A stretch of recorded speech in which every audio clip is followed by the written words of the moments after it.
Okay, so just to remind you, I'm Nancy Cloud, and I'm here on behalf of Rhode Island Teachers of English Language Learners.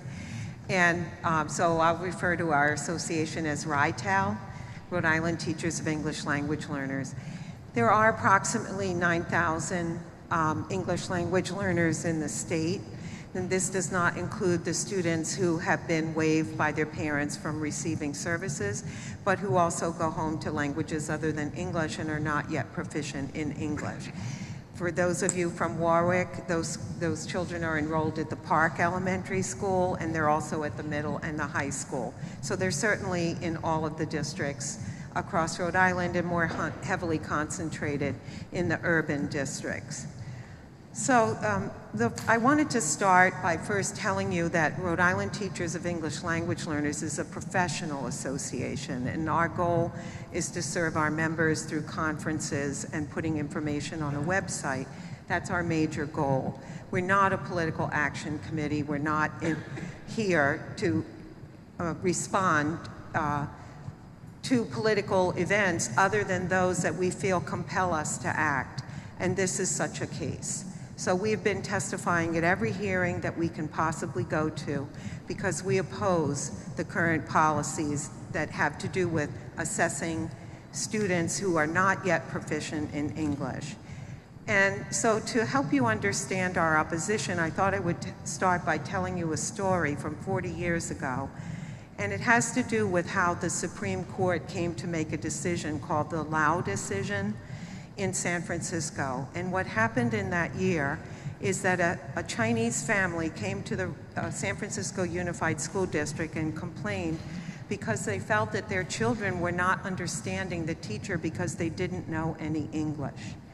And they took it eventually to court. They felt that San Francisco Unified should be doing something to help the children learn English and to understand instruction, and they were not. And the Lau family lost at every single level that they took the court case to, but they had the chutzpah to keep going, and eventually it ended up in the Supreme Court. And it resulted in a unanimous Supreme Court decision. And so the first thing I would ask you is how many unanimous Supreme Court decisions can you think of in this life? There are not many. But what the justices said was that to claim you are educating children in a language they don't understand is to make a mockery of the term education. Think about that. To claim you are educating children in a language that they don't understand. And by corollary, I would say to test children in a language they don't understand is to make a mockery of the term assessment. All we are learning is that they don't know English. We have been to every farm. We have proposed remedies. And there is a remedy to the English Language Arts Assessment in that we can substitute the WIDA Access for ELS assessment. But when it comes to math, if you are in Rhode Island for as little as 1 month from another country, you must take the math assessment in English, and your scores are reported and they are actionable. You will get remedies, you will get interventions, and you will not graduate if you do not perform. And the remedy that's been proposed is to keep giving them the test over and over in English and see if their scores improve. And we object to that because we believe they're not really learning about their mathematics. And I was very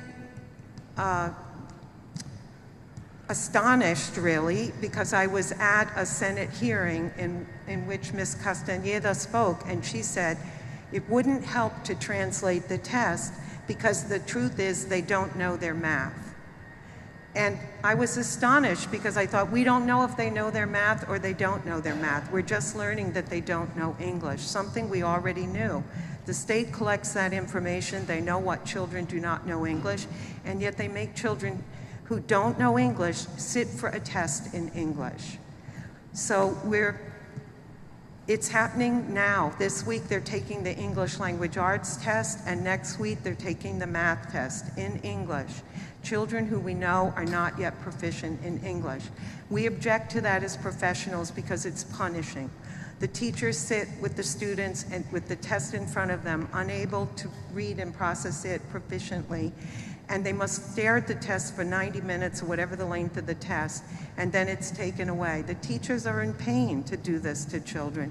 The children are in pain. They can't do anything with the test. We object to that policy. So what have we proposed? We have proposed that they translate the test into the high incidence languages, and we've been told there's no money. There's no money to do all this translation. But there's enough money to test and retest and test and retest in English. And so we don't understand this. We feel that the money that could be going into services for students is being siphoned off into testing, because we're testing and retesting children, plenty of money for that, testing teachers, testing everyone, but not necessarily providing the services that they need in order to learn their math and do well. And they need native language support and instruction, and they're not getting it.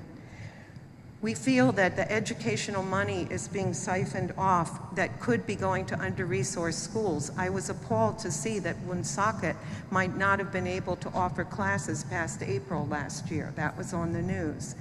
And yet we have money for these assessments. So I don't understand the allocation of resources. Not just me, I'm speaking on behalf of the teachers.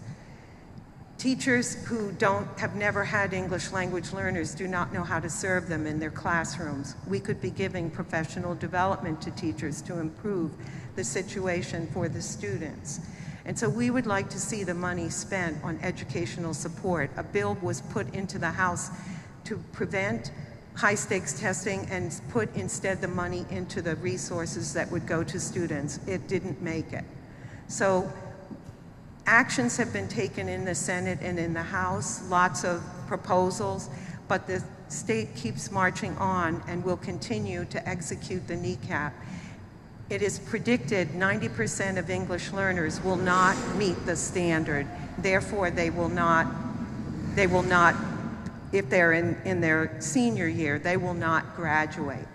So we feel this is making it equivalent to knowledge of English. In other words, you don't know English, you can't graduate. You can't take a test in English, you can't graduate.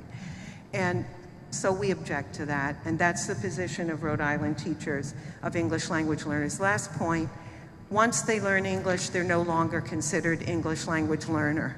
So the only kids that would carry that label are kids that are not proficient. Okay, so when you see scores reported for English language learners, bear in mind that they are not yet proficient in English, because once they become proficient, they're part of the general population. Okay, so it's a designation that looking at those scores, especially if we're going to measure their results all in English, well, what did you expect? We already knew they didn't know English. Okay, final thing I would like to say is our major professional measurement associations all oppose testing children in English who do not know English. Who might that be? The American Educational Research Association, the American Psychological Association, the National Council on Measurement in Education, the National Research Council. They all oppose testing children in English who are not proficient in English, yet our state is doing that a week from today. They will be testing children in English who do not know English in as little as 1 month in the country.